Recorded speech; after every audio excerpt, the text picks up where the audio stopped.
Kalau bibit nilainya sekitar 40.000. Itu biasanya panennya berapa jadinya tuh? Kalau 40.000 tergantung dari makanan. Kalau makanannya 40.000 itu paling kurang 8 ton. Untuk yang sekarang mati semua, Pak. Umpama mati ini kan tidak ada ikannya, bibit aja tinggal nih.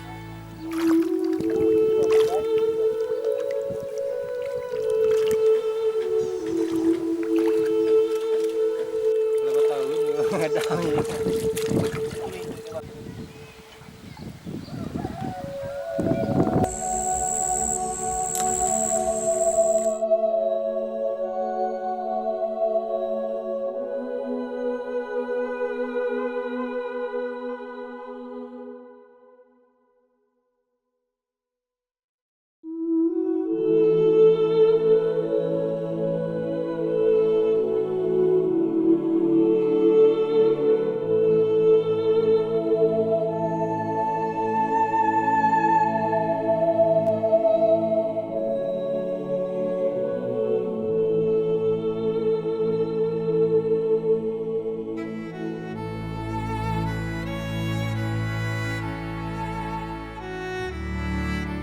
Hari Kamis itu kan, Kamis pagi, angin itu kan dari malam itu kan, dari malam sampai pagi sampai sore, malamnya baru ikan banyak mati kan.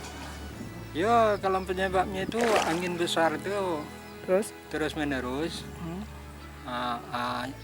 Air danaunya kotor, keruh. Jadi ikan tuh mabuk jadinya.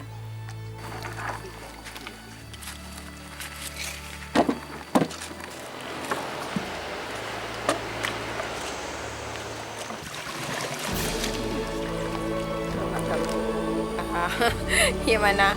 Kalau ada usaha lain mau juga rasanya yang lain gitu, tapi nggak ada yang lain.